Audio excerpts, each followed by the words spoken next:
하나님 말씀 나훔스 1장입니다.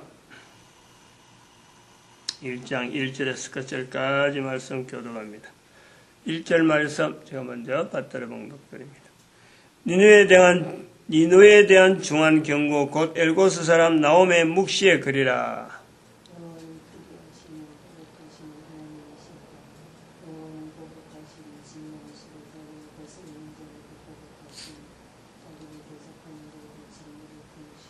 여호와 노하기를 더디하시며 권능이 크시며 죄인을 결코 사하지 아니하시느니라. 여호와의 길은 해리바람과 강풍이 있고 구름은 그 발의 티끌이로다.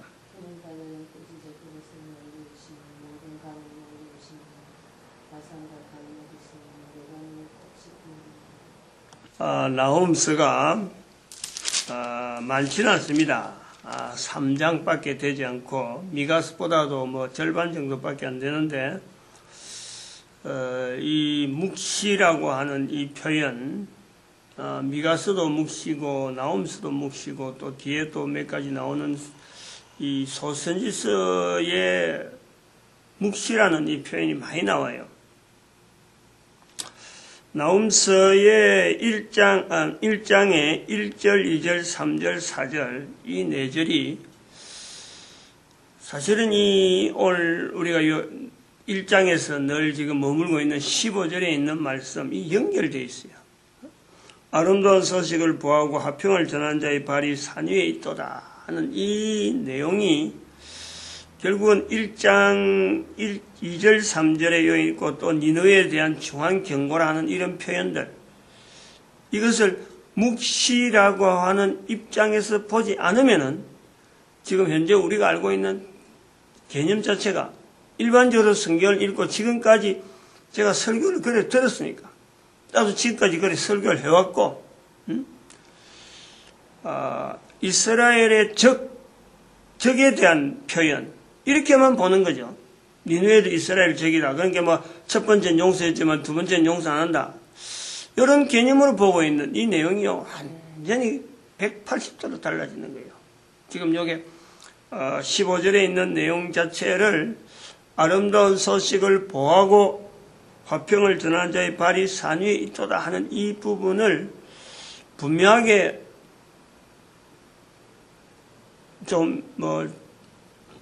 하나님이 원하시는 어떤 성경의 전반적인 내용이다 하고 보는 거하고 그렇지 않고 그냥 한 문장이 기록됐거나 하고는 슬쩍 넘어가는 거하고는 성경을 보는 눈이 완전히 달라진다고.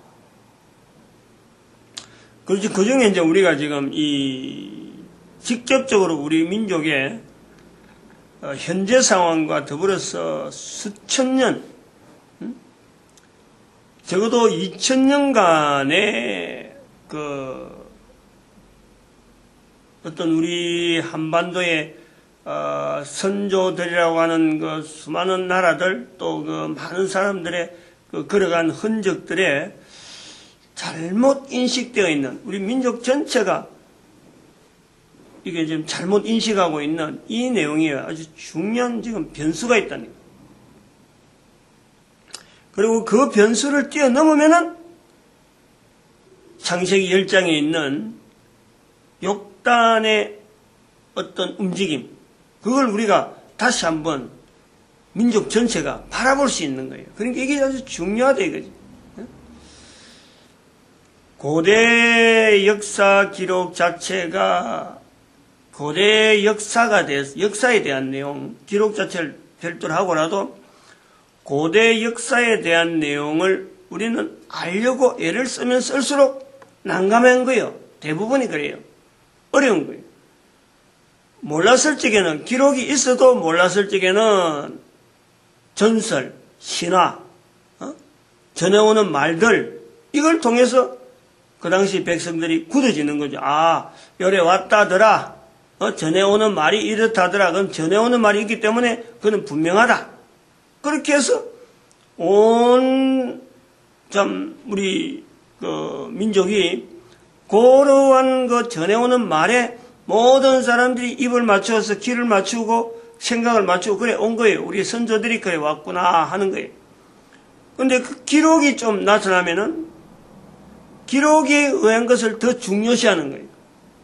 아, 이래 됐다더라. 어디서 글로서 기록됐다. 그러면 배운 사람이다. 배운 사람의 말이 중요하다. 전에부터 전해오던 말을 갖고 이야기하면 그런 소리 하지 마라. 지금 이런 글이 기록되어 있는 게 이리 밝혀졌으니까 우리가 이제부터는 많이 배운 사람이 알려주는 거로 우리가 들어야 된다. 되는 거예요. 근데 기록이 있는 게 또 여러 가지. 이곳에도 있고 저곳에도 있다. 그러면은 그때는 이제 그 내는 논정, 논리로 많이 내어 세우고 이것저것 문헌을 서로 비교하면서 이야기하는 사람의 말이 더 우세한 거예요. 그때부터는 학파가 나와요. 학파가. 어느 파에서 말하는 것이 그래도 좀 더 정당하다. 좀 더 여러 가지 내용이 옳다. 학파가 있는 거예요. 그럼 학파가 존속되어지면서 반대파는 또 다른 걸 갖고 또 논쟁을 하면서 서로 간에 우위를, 그리고 전체적으로 백성들 어떤 정책을 시행하는 데에 결정적인 어떤 공헌을 한단 말이에요. 백성들이 그를 모를 적에는 학파며 이런 내용에 대해서 막 휘둘러 쓰는 거예요. 그래서 대학도 어느 대학 하면 아주 그쪽 대학은 정통하니까 그걸로 많이 쏠리는 거예요. 근데 이제 백성들이 워낙에 글을 많이 읽고 니나네나 대학에 나온 사람이나 안 나온 사람이나 수준이 지금 비슷해지잖아. 현재는. 꼭 대학을 가야 돼. 안 가도 얼마든지 배울 수 있는 길이 많이 있는데 대학 갔다 온 사람이 오히려 그 시간 동안에 가지고 있는 지식을 하면은, 배운 지식을 갖고 하면 오히려 처지는 거예요. 지금은 사회가 그래요. 앉아가지고 가만히 밥상에 앉아가지고 스마트폰 가지고 기후도 알고 어디 검색해 뿌리면 어떤 내용이 나와 있는지 싹 비교가 되는데 꼭 대학에 가서 하는 그거는 어찌 보면 좀 미련한 거예요. 미련. 시간 아주 낭비하는 게라. 그렇게 지금 발전이 된다는 거예요. 어떤 한 사실건에 대해서, 역사에 대해서 이것을 보고 듣는 내용이요. 지금은 굉장히 폭넓게 확인할 수 있는 내용이 다양한 거예요. 옛날에는 위에서부터 배운 사람, 가르치는 사람에 준해서 내가 알 길이 없으니까 거기만 딱 매달리다가 이제는 더 넓어진다. 지금 여러한 때에 이 나홈스 1장 15절의 이 표현은 우리 민족의 역사에서 엄청나게 중요하다는 거예요. 앞에서 이야기한 이런 과정 속에서 우리 민족이 지금 형성되어 있는 역사관, 우리가 지금 대한민국 한반도다. 한반도의 이게 어떤 그 민족의 어떤 정체성, 지금 외국 사람들이 막 들어오는데, 지금은 오는 것 자체는 일자리 때문에 오는데, 뻔히 외국 사람들이 지금 뻔히 올 수 있다. 또 다른 지역에도 외국 사람이 있었구나. 촌사람도 아는 거예요. 이제 촌사람도. 그 사람들이 직접 결혼을 시키니까 옛날에는 외국 사람이 있으면 없어도 관계없던 몰라도 되던 사람들이 이제는 그 사람들이 먼저 아하 우리나라 말고 다른 나라도 있구나. 이래 된단 말이에요. 그러면은 이러한 외국 사람들이 온다라는 것은 자손이 앞으로도 우리 2세 3세가 막 퍼져가면서 민족이라고 하는 이 단위가 한반도에만 가만히 있던 이 민족, 지금 현재 그 정체성이 지금 우리 전체 한국 사람한테 앞으로 우리 한반도 우리 국가를 조국이라 할 수 있는 이런 어떤 부류가 어떤 것을 두어야 조국이라 할 수 있겠느냐, 이런 정체성에 대한 문제가 지금 대두되고 있잖아요. 그러면은 지금의 우리나라가 외국 사람이 들어오니까 비로소 외국이 있는갑다 하고 외국으로 여행도 가보고 그래서 확인되어지는데, 그 외국이라고 하는 나라가 지금에야 비로소 있느냐 이거지. 그거 분명히 아니잖아요. 우리나라 역사가 있었다 그러면은 외국에도 수많은 나라가 각 나라가 역사가 있었던 거예요. 그 역사가 있는 중에 지금부터 2000년 전에 이 만남이 결혼 때문에 만난 게 아니고 결혼 때문에 이렇게 뭐 오는 것도 아니고 직장 때문에 오는 것도 아니고 외국에 있는 수많은 사람이 우리나라에 많이 왔었다. 어마어마하게 왔었다. 지금보다 더한 비중으로 지금은 뭐 몇몇 사람이 오고 가는 정도지만은 전체 인구가 5천만 인구에서 몇몇 사람이 오고 가고 비행기 타고 뭐 왔다 갔다 결혼 국제 결혼 사고 하는 이런 다양한 것이 많이 일어나는 것으나 옛날에는 이것보다 더 심했다는 거예요. 사람 수에 비해서 우리 민족이 앉아있던 이 자리에 사람 수에 비해서 외국에서 들어온 사람이 훨씬 많을 수 있다. 그걸 우리가 인식을 해야 돼. 분명히 비중 자체가 지금은 뭐 5천만 중에서 한 100만 그러면 뭐 수십분의 1이야. 수십분의 1. 수백분의 1이야. 수백분의 1. 근데 그때는 불과 100분의 1 정도, 안 그러면 뭐 50분의 1 정도, 이 정도로 사람들이 말이야 많이 왕래했다는 거야. 어디서?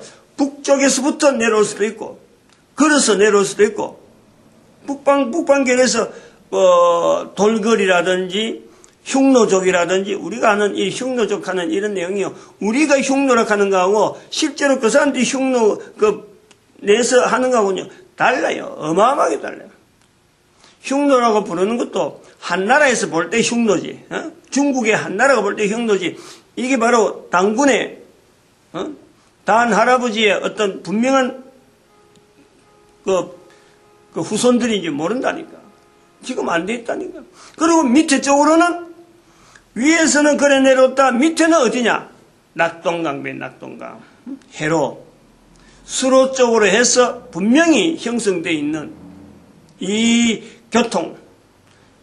그러니까 중간이 어중간했지. 한강 중간에서 어중간했지. 북쪽이나 남쪽은 외국에서 들어오는 이 인력이 어마어마하게 했다는 거예요. 그래서 남쪽에 중요한 우리나라의 관문이라 할 수 있는 자리가 외국 사람들이 마음껏 들어올 사람들이 그때는 일본 사람들도 외국이라 그래가지고 조금씩 접속한 그런 것도 있어요. 그래서 일본에 있는 중에서 무슨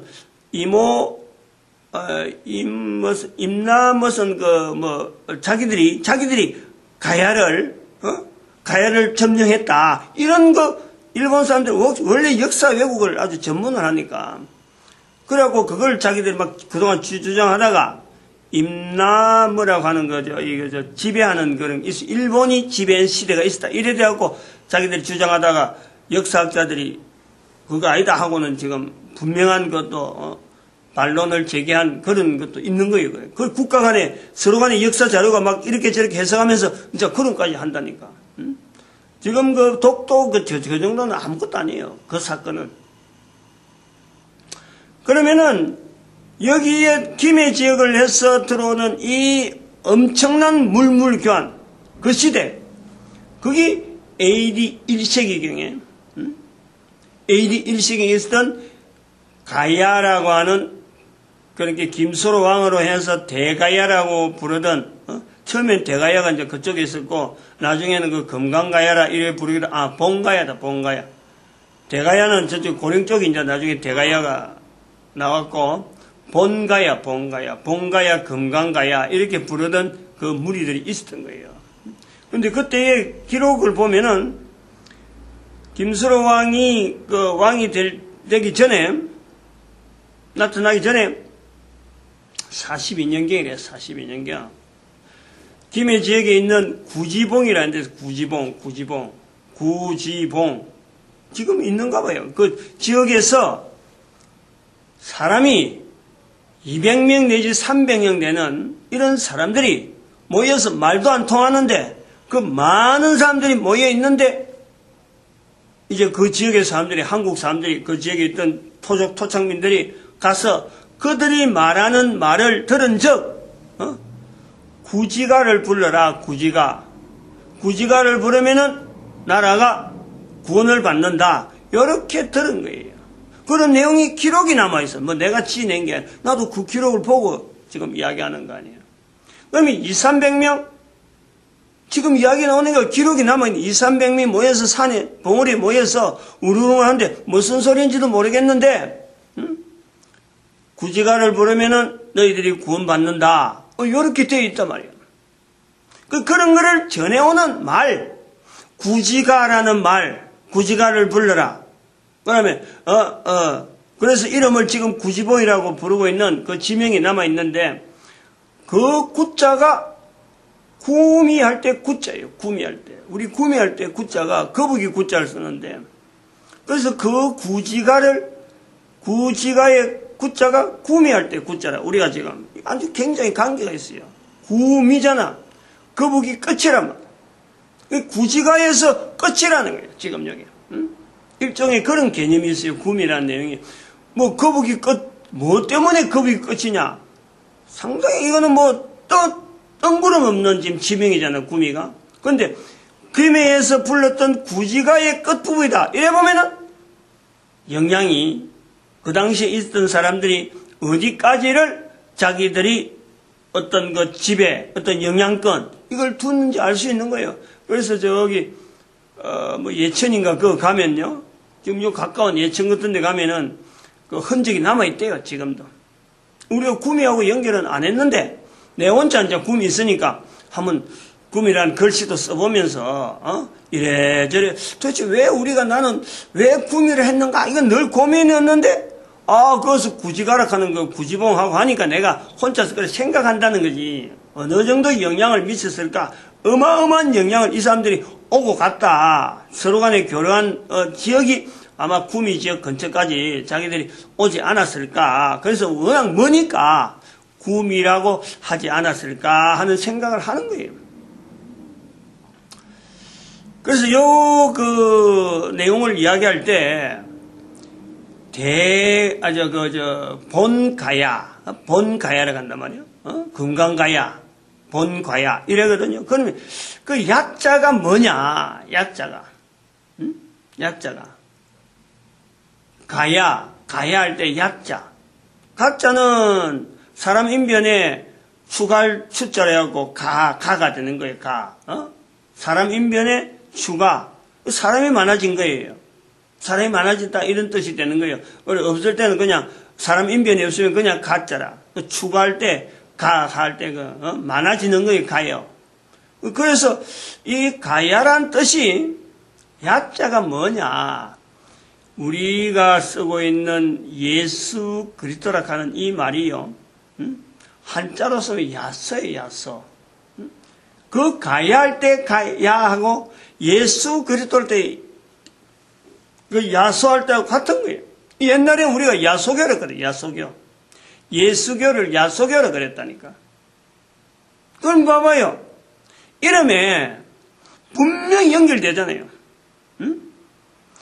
사람이 많아지고 뭐 때문에 많아졌느냐? 예수 이름을 전하는 사람 때문에 많아지는 거죠. 예수 이름을 알리는 사람. 어제도 아랫게도 말씀드렸지만은 이때부터 한 700년 지나고 나면 저 북쪽에 그 이름이 뭐라 그랬지? 카이펑. 북쪽, 중국 북쪽에 있는 카이펑 지역의 유대인들 중에서 지금도 있는 성이 김씨, 석씨, 조씨가 있다 그러잖아요. 그 성을 가진 사람이 있다 그래요. 어디서 그런 성을 가지겠어요? 유대인들 중에서. 이 유대인들의 교류가 일반 사람들에게 알려지지 않는 유태인 통로가, 동서 통로가 있다는 거예요. 동서. 이 사람들은 철저하게 예수 그리스도를 전하던 사람이에요. 이거를 이야기를 해야 되는데, 이거를. 예수 그리스도를 전하던 사람들이 오늘 본문에 있던시 나홈서 1장 15절에 있는 이 말씀을 자기들은 그 당시에 붙잡고 있는 거예요. 바벨론 포로 간 사람들은 이 말씀을 붙잡고 있는 거예요. 예수님에 대한 것은 분명히 붙잡지 못했지만은 나홈서에 나오는 이 말씀을 붙잡고 있는 거예요. 자기들이 아름다운 소식을 보하며 화평을 전한 자의 발걸음이 되어지는 이 분명한 사명에 있는 사람들이란 말이에요.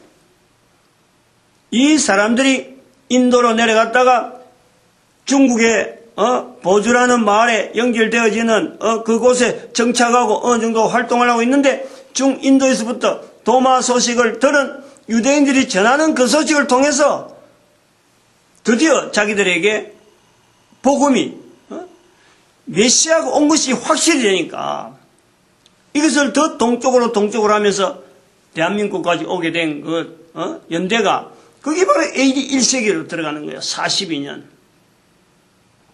한 사람의 도마의 행적이 예수 그리스도 알리는 이 행적이 벌써 당대에 예수님 시대에 예수님께서 예루살렘과 온 유대와 사마리아와 땅끝까지 이르러 복음이 전파되리라 하는 그 말씀이 바로 사도들의 당대에 이미 이루어진 거예요. 땅끝이라 하는 대한민국에 왔다는 거예요.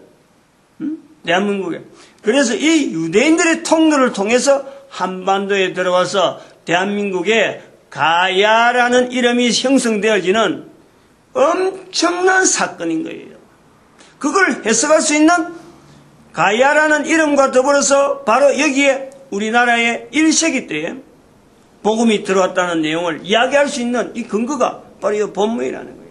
이게 작은 내용이 아니잖아요. 마치겠습니다. 기도드립니다. 할렐루야. 함께